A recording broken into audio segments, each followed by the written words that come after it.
everyone. Welcome. Do come on in. Thank you so much for joining us today for this fabulous webinar, all about why AI is your sales and marketing ally. I am delighted to be joined today by the wonderful Alex, CEO of Botlib.ai. Who will be taking you through this presentation today. I'm also joined by the wonderful Stephanie from Constant Contact, who is supporting us on this webinar program. So thank you so much to Constant Contact for that. Please do check out what they do for small businesses. Before we get going, I just want to remind you of some house rules. This is being recorded, so please do watch it back if you like. We'll send you the recording within the next 48 hours. And also, obviously, some of you might be watching on recording now, so welcome. And if you'd like to ask any questions throughout the presentation, do pop them in the Q&A or the chat, and we can come to them at the end. So enjoy. I will hand over to Stephanie to say a few words about Constant Contact, and then we will hand over to Alex. Absolutely. Thank you so much for having me. I was thrilled to join you all this morning from the United States. So it is quite early for me, but so thankful. I am, like you said, with Constant Contact. My name is Stephanie Alfonso. I am the Senior Director of Vertical Innovation, which is simply a fancy way of saying that I get to focus on how our product can serve different industries, whether it's user experience or our different partnerships and integration. I also teach classes on AI. So I was very pleased to be invited to this class here with Alex. Constant Contact is known for, as we like to say, helping the small stand tall by providing marketing tools that allow small businesses to have the same opportunity to have rockstar marketing just like a larger business would. And when it comes to AI, what I always like to share is AI doesn't take the place of the professional, but it helps us to be stronger, faster, and more efficient. With Constant Contact, AI is woven throughout our product. When it comes to automating content creation, so many times small businesses, we have the blank page syndrome when it comes to creating content. And as we know, that's something that we need to do. So AI is allowing us to have more of a done for you solution with content creation. And then also with campaign creation. As business owners, we want to make sure that we are engaging in omni-channel or multi-channel marketing with email, with text messaging, with social media. And utilizing AI, Constant Contact is able to, within seconds, you can tell the AI exactly what you're trying to accomplish, whether it is for real estate agents having an open house, or maybe you are having some type of promotion. And by telling AI, it can literally create email campaigns, social media posts and reminders, SMS follow-up, you name it, schedule it and automate it, basically done for you so that you can, again, leverage the power of a marketing team with basically a few clicks of a button. We also have AI not only for content creation, but for segmentation, automation. We have a proprietary AI spam filter, allowing us to lead the industry with the world's best email deliverability, making sure that your content is actually being opened or, in my inbox and not in spam filters, subject line creation, you name it. AI truly is here to stay. And again, it's not something we need to fear. It's something that we need to embrace and embrace that innovation, because it's going to allow small businesses to grow and to become more efficient. So excited to be here. Constant Contact is an amazing, amazing umbrella to which I do education as well. So Alex, I look forward to learning more from you like everyone else.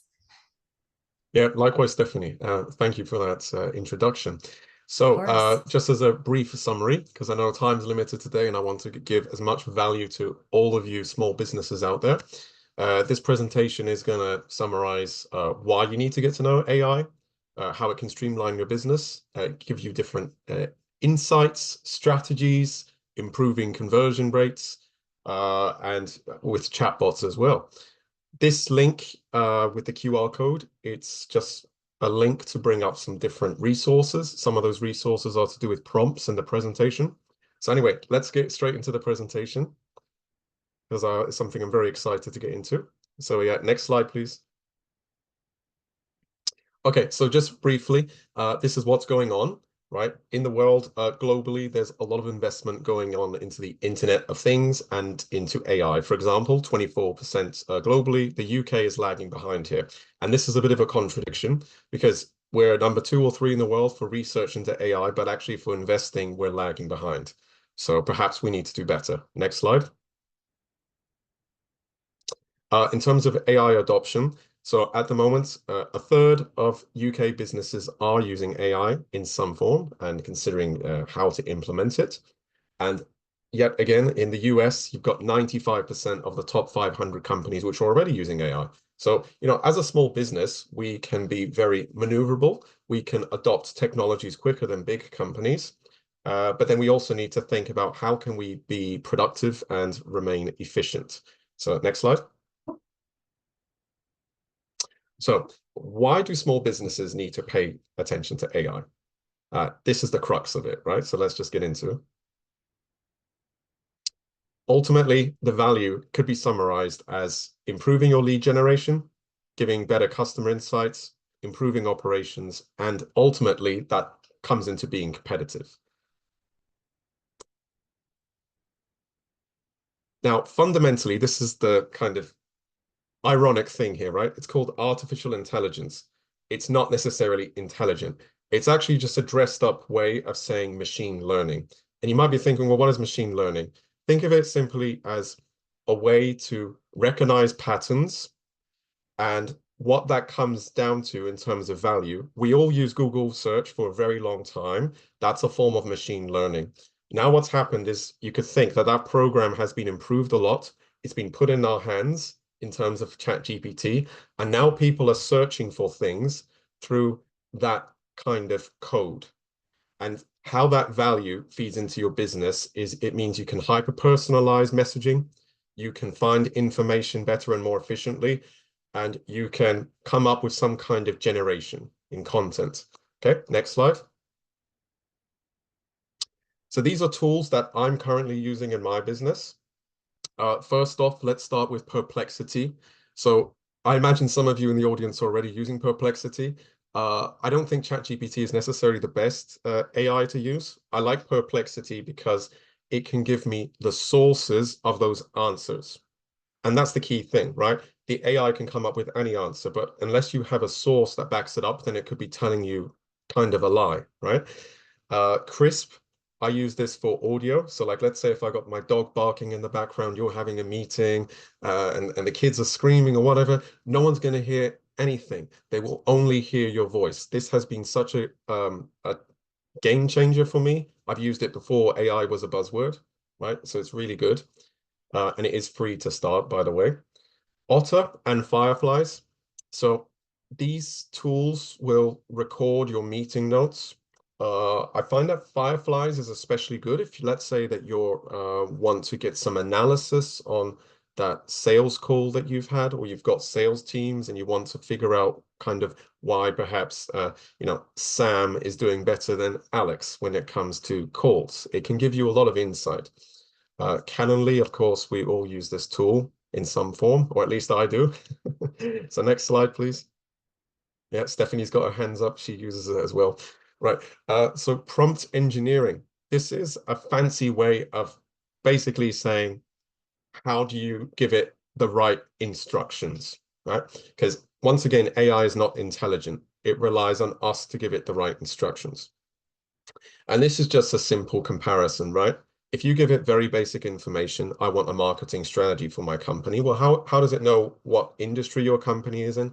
It doesn't have a link to your website. You could give it a link to your website, right?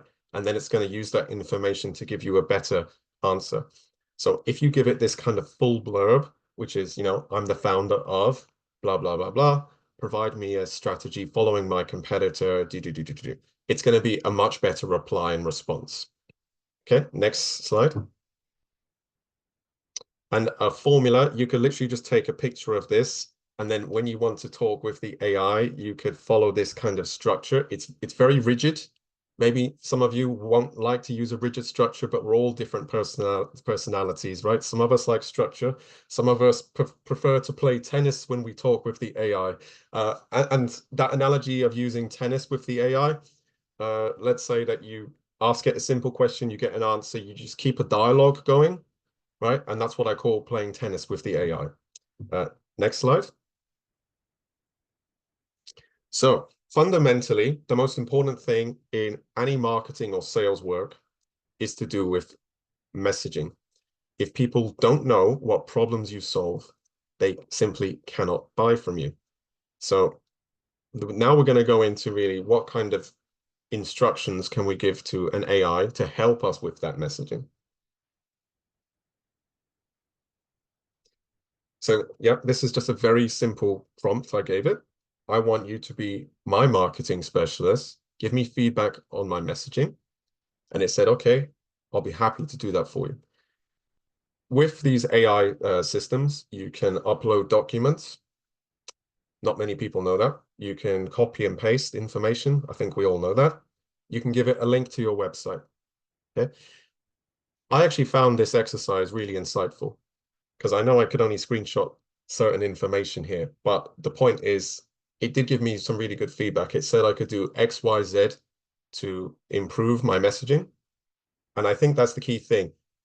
We all know our business the best, but when it comes to a website and what we're communicating to the world, maybe it's not as clear as it can be. So this is something that you could try with the AI. Next slide. Right, gap analysis. So something, I know I didn't introduce myself that much at the beginning, but something I do outside of my main business is I do a lot of business mentoring, and that includes with the Help to Grow scheme in the UK. And one of the key components of that course is doing a gap analysis. And a gap analysis in a simple to understand way is understanding where are you right now, what do you want to achieve, and what is missing. And you can actually use AI to help you with this. So yeah, next. Okay, great. So this is a kind of prompt that you can use. Can you act as my business mentor and guide me on doing a gap analysis on my business? And then what it's going to do is it's going to give you a set of statements and kind of instructions. And again, you're treating it as like you're playing tennis, you're having a conversation, you're giving it different information, and then it's going to be able to give you feedback on that information, right? And then that's going to help you come up with a plan of how to reach that desired outcome in your business. So a referral system. I recently finished some training with kind of accountancy-led course. And one of the key things that came out of that is when it comes to sales and marketing, a lot of people misunderstand and think that they need to go out and get new customers in a cold way. And of course you can do that. Email marketing is probably one of the most effective ways to do that. However, we need to first think about how could we improve our referral system? Because ultimately the best salespeople could be those customers which use us already, right? So this next prompt that I'm going to go into could help you with a referral system. So this is how it goes. I want you to improve my referral system for generating sales in my business. Can you act as my business advisor and take me through an exercise to implement a strategy? So again, it's like playing tennis. You give it certain information, you look at the response that you get, and then eventually you're going to reach your desired outcome. And trust me, if you do improve your referral system in your business, you will improve your sales. Okay, so prompt resources. I could literally spend here 2 hours talking to you guys about all these different prompts that you can do. I've made this like list of about 30 different prompts from beginning of funnel, mid funnel, top of the funnel. So you can actually go into this, use it as a resource. So then when you want to talk with an AI, you have something to refer to as a structure. All right. So our economy, if we think about it, right, it's ultimately an attention-driven one, and there's a lack of it. Because if we think about all these influencers. Like when they start off on their journey, they might not have any product or any service to offer, but they just get people's attention. And then after a while, they make a profit off that attention. And all these platforms, right? These social media platforms, Instagram, Facebook, even LinkedIn, it's about attention and engagement. So ultimately, the question should be, how do we capture people's attention? One way that you could capture attention is having reviews, right? This may be particularly beneficial. I know we all run different businesses here, right? Some of us are doing B2B, some of us are doing kind of B2C. We have a brick and mortar business. I think when you've got a brick and mortar business, having that kind of intersection with the digital world and the physical world is important, because let's say, like, if I go to Manchester, I've only been there once. Maybe I want a coffee, right? But my kind of coffee is very specific. Maybe I want like a pumpkin cinnamon latte thing, right? So I would be searching for those keywords, right?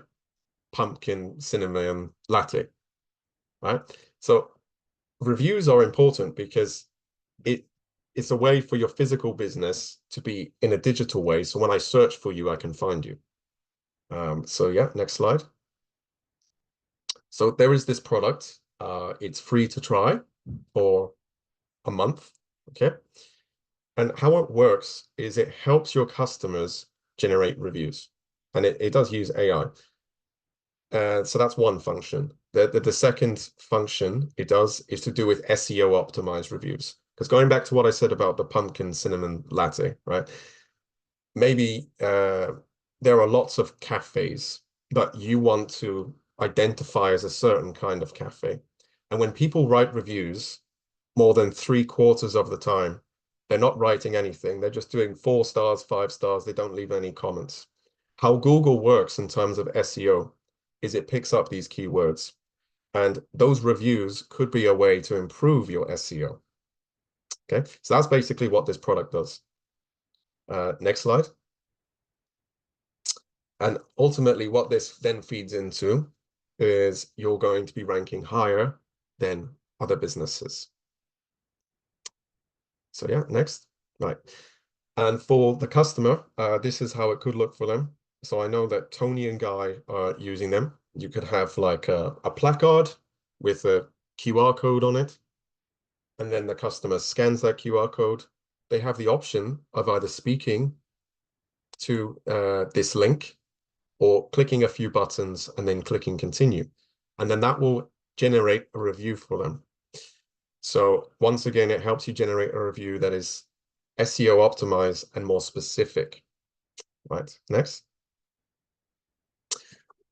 All right, so ultimately, I know a lot of you might be thinking, well, what the heck is a chatbot? Either you're kind of the dog on the left and you're like, well, I don't really understand it, but I've kind of used it with the banking systems, right? Chatbots are not new. We've used chatbots for a very long time. But the key question is, what is an AI chatbot? So how is it making it different? And this is where I would like to get your engagement as well. So like Stephanie, are you using any chatbots at the moment? Like what's been your experience? Yeah, absolutely. To your point, we've been using them for a long time. Sometimes I think we're almost just very used to it, even with airlines, right? If I go into my Delta app and I'm wanting to find out, questions about whatever, they almost drive me to using that bot versus having to reach out to somebody in person. So I think it is something that we're used to. I think they are definitely, because of AI, it's getting more intelligent, whereas before it was just kind of canned answers to what they would project as going to be commonly asked questions. But because of AI, I think that we're starting to get a lot more sophisticated with chatbots, and get much more targeted answers. So I think that people are going to start trusting chatbots to be able to answer a more variety of needs than we did before. Do you agree with that?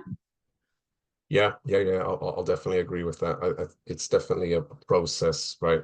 It's a process of continuous improvement, because I think we can all kind of put our hands up when we say that the banking chatbots, Right. It's like, that's not what I was asking you. yeah, right. And then you have to kind of like jump through so many hoops just to get to the kind of question that's relevant to your matter, right? Right. Um, and yeah, someone put, I think they're bloody awful. I, uh, I think a lot of them still are. I Um, agree with you, Becky. They are. I think they're getting better though. So that's the light at the end of the tunnel. yeah. And you know, a big reason for this, especially like in finance, is to do with regulations. Regulations basically slow down the amount of innovation that you can do. And then obviously, if you're a bigger business versus a lot of you guys, which are smaller businesses, if you want to make changes, you have to go through so many decision makers. So even if something could be better, it takes a long time to actually make it happen. Uh, and this is the thing with AI chatbots, because the technology is changing so fast. And going back to what I said at the beginning of this presentation, right? AI is machine learning, which can be used as a way to find directory of services, find the right answer for the right question.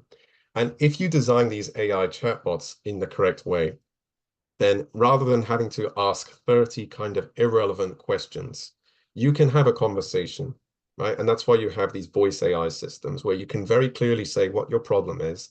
It will recognize the problem and it will give you an answer. And that's the world that we are going into. So, Yeah, I agree with you. I actually find myself utilizing my AI tools to ask questions, even over going to Google, right? We used to always go to Google to ask, like, what is this or that? And now I find myself going into my chat GPT or whatever, to ask questions, and I'm getting some more detailed answers instead of having to kind of scroll through the different results through Google. So it really is evolving, and it's helping us as small businesses to be better. definitely. Okay, right. So let's get into the rest of it now with chatbots. So I think we've kind of gone over this already, right? Uh, Now let's get some industry insight from the people which are actually leading the change in technology. So Ginny, she's the former CEO of IBM. She says that the AI agents will far outnumber the human customer service reps, allowing the humans to focus on higher value tasks. And I do see that actually, because like with one of the systems that I'm developing right now, it's a HR system, and it's designed in a way that for the like frequently asked questions or for certain requests, that information is captured, or it could be answered automatically, and then it's passed to the relevant person. And then ultimately that means that you are empowering the human because they can deal with the higher critical thinking tasks, and then that feeds into your business operating more efficiently. And the next insight. So Andrew Ning, this guy, you really should listen to what he says, because apart from being the founder of Coursera, which of course is this online learning platform, I've used Coursera to learn about AI. Okay. He is also a partner at Sequoia. And if we think about the stock market, okay, so one of the biggest stock markets in the world is in the US. It's a tech index. It's called the NASDAQ, right? So the top 100 companies in that market have had investment from Sequoia. So a quarter of them have had investment, and he works in Sequoia. So if you think about the people that are kind of thinking many steps ahead and setting infrastructure up, then yeah, probably should listen to what he has to say. And he thinks that the AI agents are going to be agentic, which simply means you've got one AI chatbot that will talk to another chatbot, and they can help each other with tasks, right? And if we already start to see this as well in terms of Claude. So I know that some of you have used Claude. I like to really use Claude as well. So with Claude, they've now developed an assistant that can kind of develop a website for you if you give it a few instructions. I know it's in the early phase of testing, but that's kind of the world that we're going to. Next insight, please. So Mark Zuckerberg, He's, of course, the CEO of Meta, which a lot of you use Facebook. It's under Meta. Instagram is owned by Meta as well. So he also believes that there'll be more AI agents than people as businesses and individuals create these AI agents that reflect their values and interact on the world on their behalf, right? And essentially what we now need to think about is, okay, it's all very well in saying that this stuff is coming or it's starting to happen now, but what are the actual benefits of using the chatbots?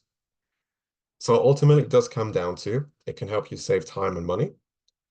Because going back to that example I gave earlier, if you can get the right information from your customers at an early stage and you can engage them, then you can pass that information to the right person. That's going to save time and money. And in terms of lead generation, I will expand on this point in the presentation, but it can do that for you. Hyper-personalize as well. And with all these conversations, it's data. That data can be analyzed, and then you as a business can use that to make better strategic decisions when it comes to your marketing, messaging, and all kinds of things like that. All right. So this is a kind of flowchart diagram of what happens for your customers when they come to your website. So if we start at the top with the yellow circle, they visit your website. Now, they're obviously looking for something. It could be because they've got a question and the SEO of your website has funneled them to that page to answer that question. Or it could be that they just simply want to get in contact with you, right? So they want to book some kind of meeting, and maybe they will want to leave some details. So they'll go to the contact form, they'll fill the contact form in. So that's typically what happens most of the time. If you have a good AI chatbot, then it should be integrated with your systems. So this then goes on to the left side of this flowchart. It's integrated with your CRM, because your CRM has the data behind your customers, right? You want things to be synchronized. And then straight away, rather than someone just coming to your website and it being a very cold form of communication, you're engaging them. You can start a conversation. You say, hi, how are you? How can I help you? Right? So straight away, you're getting them engaged. And then you could qualify them, right? So you could ask, what is your query to do with XYZ? So for example, one client that we've worked with is a real estate company. A lot of their inquiries are perhaps not relevant. So you can qualify them. And in sales qualification, it typically works on budget. So it's a methodology called BANT, right? Budget, authority, need, time. Do you have the budget? Do you have the authority to make that decision? Do you have the need to buy the product now or the service? And then the time. Are you ready to buy now? So you can actually develop a kind of sales qualification chatbot that will help you generate leads and leads that are relevant. And you can even do some form of a questionnaire as well. So this is particularly beneficial. Let's say if you're in e-commerce and you have 1,000 products, right? Maybe people, when they come to your website, yes, they're interested in buying something like a gift, for example. Maybe it's Valentine's Day. So could you develop a questionnaire that can recommend the right product to people based on their specific need? You can. So once again, it's taking something that's quite cold, the digital space, and it's making it more personal by getting that conversation going. All right. So I just wanted to see if anybody's got any questions about that. Or if you've had any, let's say, experiences where you've used, you've interacted with some kind of chatbot. Any kind of feedback? I'll chime in just for a second and just say that when it comes to the AI tools that we're using, whether it's a chatbot, whether it is, in our case with Constant Contact, so much of what we're aiming to do is have targeted communication. With these chatbots, obviously, we had made mention about how they've been kind of yucky in the past for, not being as sophisticated as they are, and it's not meeting our needs. It's not doing exactly what we want it to do. And obviously that's getting a lot better. But when it comes to our communication in general, it's really important that we have targeted communication. on the flip side, just like when we're talking to an AI bot with our airline, we want to make sure that the way we're communicating with our customers is very targeted. I think it was a stat like 52% of people are likely to switch brands if communication is not targeted. AI tools can help you with that when it comes to how you are, in the case of email marketing, sending messages out to your audience. And I'll tell you, I was watching this video one time on TikTok, I'll admit it, but I thought it was really awesome. What it was this huge flight of stairs. And at the bottom of the stairs, they had this glass jar. And at the top of the stairs, they had this big giant bin of a bunch of ping pong balls. And they released the ping pong balls and they all trickled down the stairs, and not one of them went inside the glass jar, not one of them. And if you think about it with our communication, if we're not targeting it, right, we're just spraying out communication that is not relevant to what the user is looking for, much like we experienced when we weren't happy with chatbots, it wasn't landing. So in that video, they had somebody stand there and one at a time started throwing the ping pong balls. And it was like 50-50 that they were actually getting that ping pong ball in the jar. And so all that to be said is that we want to make sure that if we want to provide that great user experience, and we want to be connecting with our customers, we want to be very targeted. AI tools can help you do that. And then also remember that EI goes along with AI, right? We are the emotional intelligence behind the AI. So to your point, Alex, this is a learning tool. So we have to almost become proficient in just teaching AI how to help us. Yeah, absolutely. It's always a process of like continuous improvement. And I will get onto that in the presentation. There's always a trade-off to be had, right? There are no perfect solutions in this world. It's the same as politics, right? You're going to have a pro and a con for a certain policy. You're going to have a pro and a con for doing a certain purchasing decision when it comes to an IT system or an AI chatbot, right? Because there are so many different ways that we can go about doing something. So yeah, next slide. So if we think about the relevancy, so where should you consider to adopt these technologies? Just very briefly on voice AI, because I know some people might have questions related to that. I find that this technology can be valuable.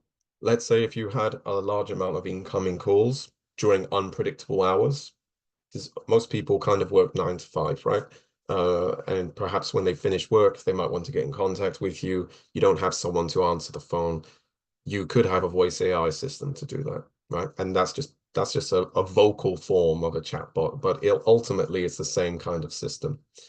Also, if you are doing a lot of, like, say, paid targeted campaigns and people are filling information into a form, you could use that as a quick way to follow up with prospects. So that improves your conversion ratio, right? And then if we just think about the beef of this, like the main body of what should you do and when. So you have kind of two ways of going about it, right? You've got a high-end system. This is, I would say, quite appropriate if you have more than 500 people coming to your website a month. You want to optimize that lead conversion. Or alternatively, like, let's say if you've got a team, it could be, say, 10 people or more, and you want to improve how communication is shared internally, or you want to train up new members of staff, then you can have that AI acting as a knowledge base, and then your staff can query that chatbot. So it's used as a support system. There is also kind of the very niche case. So we do this with some of our clients right now, where we're replicating a certain job function. It's not to replace the whole job. I would say that's impossible. But it's about, for example, in HR, how could you create an assistant to deal with the kind of frequently asked questions and to pass the right information to that decision maker. There is another way that these systems manifest themselves, and that's what I call a kind of plug and play, off-the-shelf tool. Okay, so lots of CRM systems do this. Social media platforms like Mark Zuckerberg, what he's kind of hinting at here, will start rolling this out as well. These are yeah, plug and play solutions, right? So you have the option to kind of click a few buttons, type some basic information out, and then it's going to basically be like your sales assistant. Obviously, it's not perfect because it hasn't had lots of training or time investment to make it perfect. But is it better to have something than nothing? I would say yes. So those are kind of your options and how these AI chatbots can be used, right? Let's go into the next slide. So one way that you can communicate with all kind of chatbots is through your different social channels. So I know that with one of our chatbots that we're developing right now, it can connect to any of these social channels. And I think that's important because you want to have conversations where your customers hang out, ultimately. And next slide. Analytics. So again, a good chatbot should give you some analytics behind it. So how much of those conversations are being understood by the system? What kind of patterns are you seeing in people's questions? Because where you see patterns, you can then obviously get some insight, right? And then that's going to help you make better business decisions, as well as improving the underlying system itself. Next slide. And conversations. I think any good chatbot should allow you to see those conversations as they're happening, enter the conversation if there is a need. And then again, it's a matter of like quality assurance. How can you improve what you have got to make it better? Next. Right, so another way that we're probably all using chatbots right now, because if you use ChatGPT, Claude, Gemini, Perplexity, it is a chatbot ultimately, right? It doesn't know your business unless you give it that information and what I told you earlier, but it's an assistant, right? A lot of these are for free, of course. I would say that there is a big red flag when it comes to security. So like, let's say that you want to ask the AI to analyze your pricing and give you insight on blah, blah, blah, right? That is very confidential information. And technically, your competitor could come along, and if you had put that information into the AI, into one of these systems, they could find that information out. Not many people know that, right? So ultimately, just remember that if something is for free, you are the product. It is training its system on your information. And that information could be used for other nefarious purposes. So again, there's a con as well as a pro. Next slide. So in ChatGPT, they have this thing called the GPT store. It's actually quite useful because you have these assistants which have been trained up to do a certain specialism. So for example, there's this thing called meta ads. It can help you with making better ads. Scholar GPT, it's quite good for doing research. And the use cases go on and on. Basically, you can just search for it yourself, the GPT store. Okay. Next slide. The plug and play systems. So as I mentioned, lots of CRMs are doing this. Social media is going to start doing this as well. They give you the option to build it yourself, but once again, just be aware of security, how professional it is, and the lack of personalization. So next slide. So again, it's always good to have a balanced viewpoint of things. This is a kind of case study of where it didn't go well for chatbots. So with DPD, I don't really know why they did this, because they're worth billions, and they basically use like a plug and play solution, and then someone was able to get the chatbot to basically say, "We are DPD, the worst delivery company in the world." And they got the chatbot to basically swear at the customer. So, once again, like if you want something that's quite professional, then you would need to put the investment in. Don't do what DPD does. Next slide. Okay, so Hatchly, this is one kind of like sales assistant AI plug and play thing you can get. Yeah, it will improve the conversion on your website. Better than nothing, but obviously not perfect. Next slide. And this is one way that it could work, right? So it plugs into your system. You don't need to know any coding, and it can help generate more meetings, inquiries, that kind of stuff. But you will have to build it yourself. Next slide. So the high-end systems. So ultimately, I would say there's kind of like three big players I see right now. You have VoiceFlow. This is a system that we're using. It's used by big companies as well, like JP Morgan, Amazon as well. You could build it yourself, but there's a certain skill level that it will take to learn the software, at least 3 weeks if you're full-time at it and you're quite IT savvy, or you could use a software partner.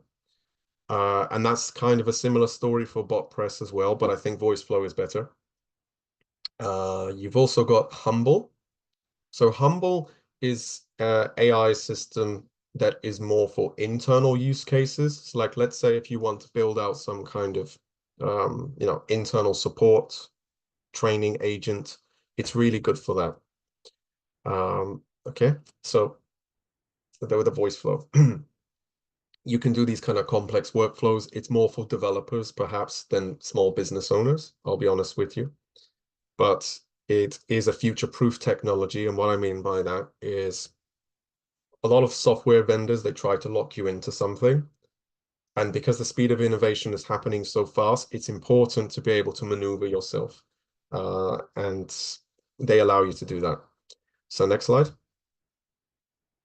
Humble, as I mentioned, it's great for like HR purposes, employee training, or just as a directory for your staff to use as a reference. So like, let's say if someone wants to ask, what is my expense policy? Is this covered by my expense policy? It can help you do that, and it's secure. Next slide. Okay, so now we're going to kind of go into the case studies.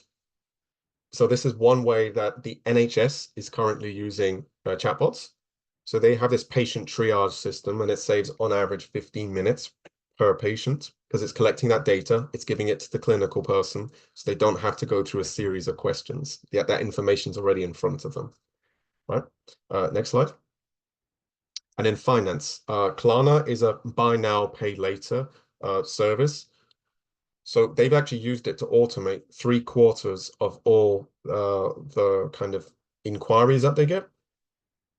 And I know that chatbots, we all kind of had bad interactions with them in the past, but once again, if you do them right, then they will improve your customer service. And that last KPI at the bottom, reducing the resolution from 11 minutes to 2 minutes, that's evidence of that. Next slide.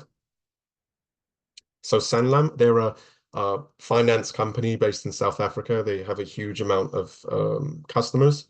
They actually use this to generate them 350 more clients a day by having this chatbot that was built in with your credit file. So people were able to see if they could get a loan.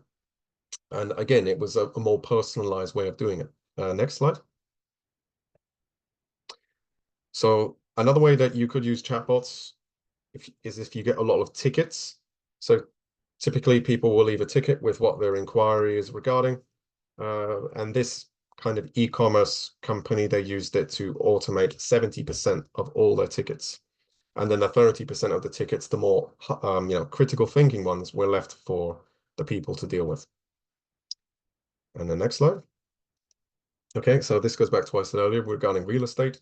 So this AI sales assistant saved them 1 hour per lead qualification because they already had all the information behind them, like what kind of room they were looking for, what their budget was.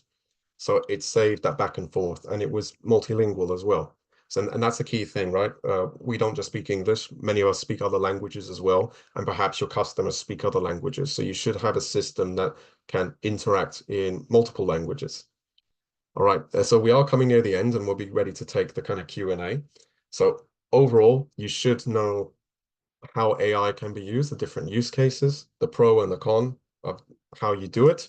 and your options. Ultimately, I want all of you small businesses, because I'm a small business as well, to feel more secure in what's going on, because if we're aware of what's going on, then we can obviously make better decisions. So yeah, happy to take questions. I know that some of you said, oh, can I have that QR code again? Yeah, I'm happy to, share resources with you. But yeah, let's start with the questions. Sorry, if you wanted that QR code, we'll send it out to you afterwards as well. Don't worry. All right, thanks, Anna. Yeah. Thank you so much for that brilliant presentation, Alex. And sorry if I was a bit slow on my next slide, please. It was bringing back kind of pandemic days. So thanks for bearing with me, everyone. We had a bit of a screen sharing issue before, so I was had the pressure of the PowerPoint today. So I'm going to have a quick look at some of the questions. I've not been able to see them as go along. So Becky asked, where does the information come from to answer the questions in a chatbot? Do you have to populate that AI yourself with enough information to be able to answer those questions, or is it just going to find them across the net? Good question. Either one of you take it, Alex or Stephanie. I'll open the floor. Yeah, sure. So if I understand that question, do you need to give it the kind of all the relevant information, or is it just going to scour the internet? So let's put it this way, a ChatGPT from the free plan, from what I understand, it's not really engaging much with the internet, but with Gemini, it's an AI that is more using the internet, because ultimately Gemini is built by Google. Google obviously has access to kind of all our data and what we search for. So in that way, I would say that Google is better at using internet sources. And with ChatGPT, typically, unless you pay for the premium plan, because I know the premium plan does engage with the internet, then the training data only goes up to 2021. So whatever kind of answer it gives you is going to be up to that time frame and likely out of date. So that's why, it goes back to, you need to give it references, you need to give it links. And even if you have the free plan and you give it a link to your website, then it's going to start scraping that data and it can give you some analysis. So try to give it as much information as possible, basically. Fabulous. So a question from Richard. So any tips on using AI, but still maintaining the personal, slightly quirky character feel of our small business? Stephanie, I'll come to you for this one. Yeah, I'll take this one because talking about personal brand and just maintaining that authentic self is something that I'm passionate about. And again, I really lean towards the fact that you still power your brand, right? Like nothing is ever going to replace human touch or human connection. AI just makes us stronger, better, and faster. Like we talked about earlier, a bot can simply act as a gatekeeper and help the human being on the other side to be able to be more effective in handling higher, more intelligent type questions. But again, your AI, when you're using it in a capacity, whether it is scraping your website for colors, logos, photos, when you're creating content, or just understanding your voice, meaning I'm a very enthusiastic person.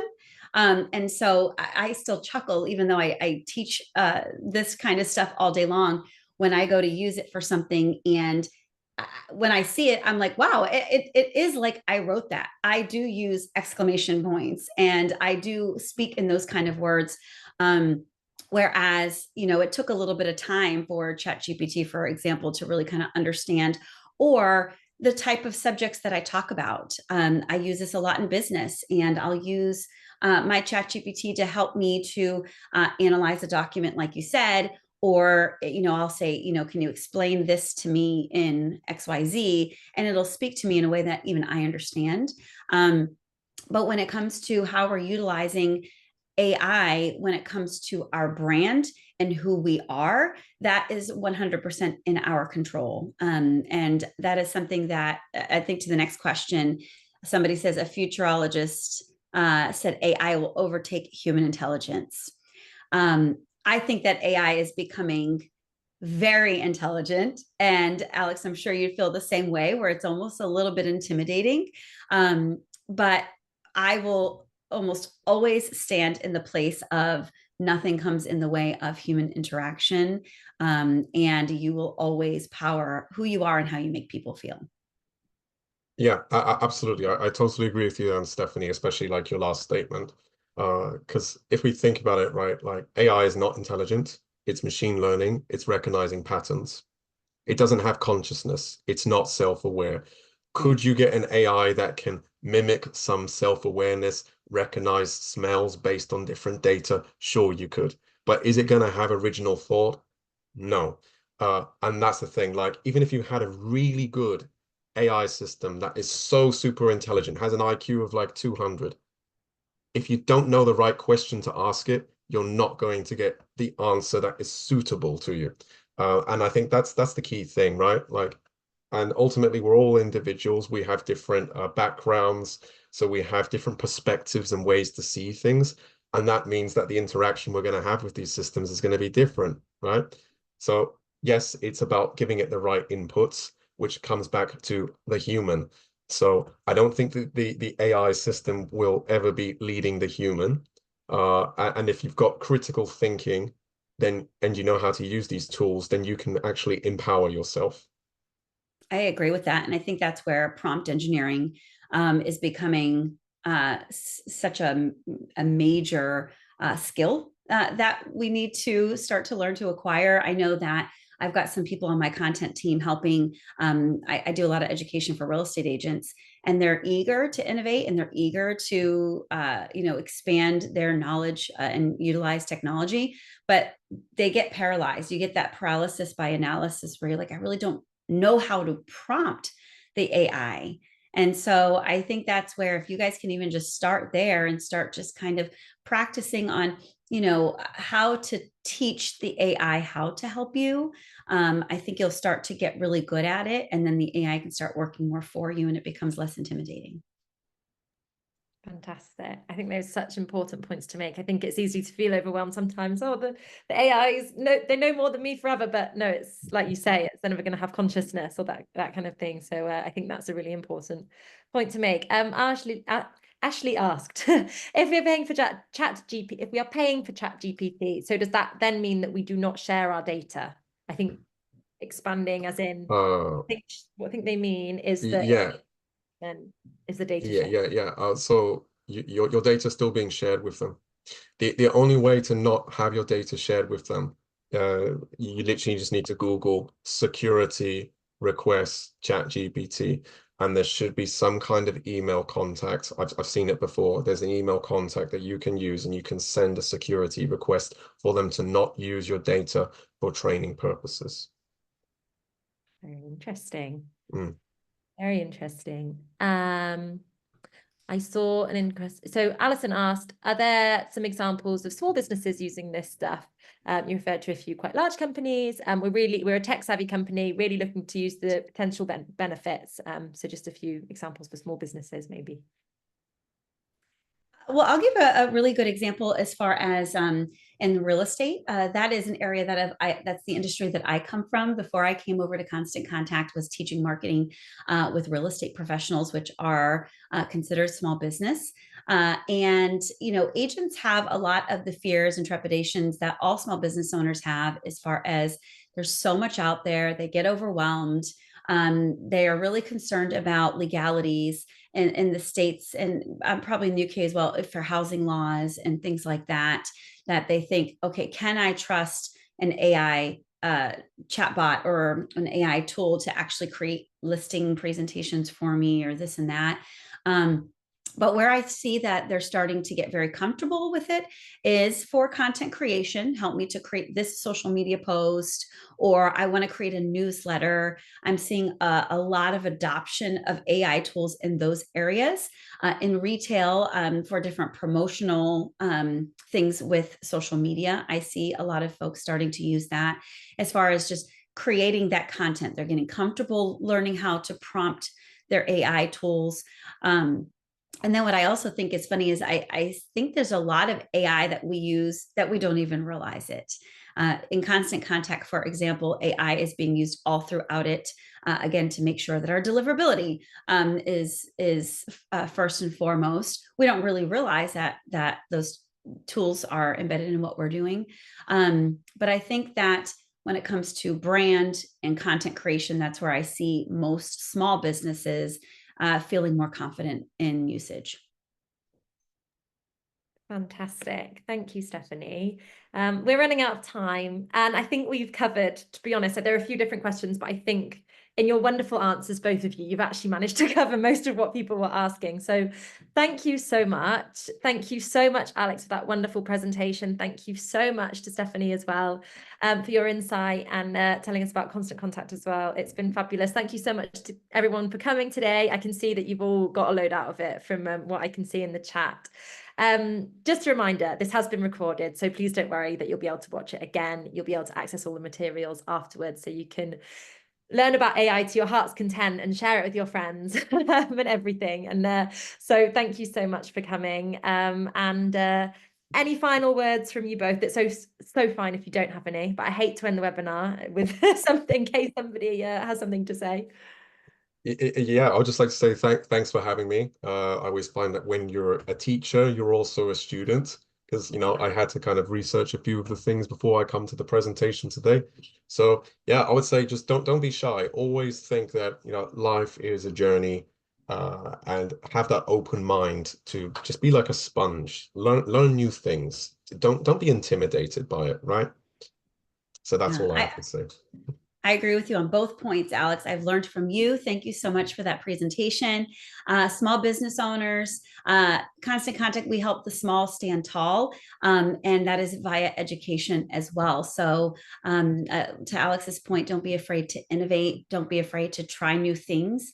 And also don't be hesitant to reach out to those in the industry that are leaning on education to help you with that. That goes for myself, Alex, I'm sure. Small Business Britain, you guys are such an incredible resource for small business owners to lean on. So we are here to help you along that journey. Amazing. Thank you so much both. And to everyone watching, have a fabulous rest of your week. Thanks, guys. Thank you. Bye-bye. Thank you. Bye-bye. Bye.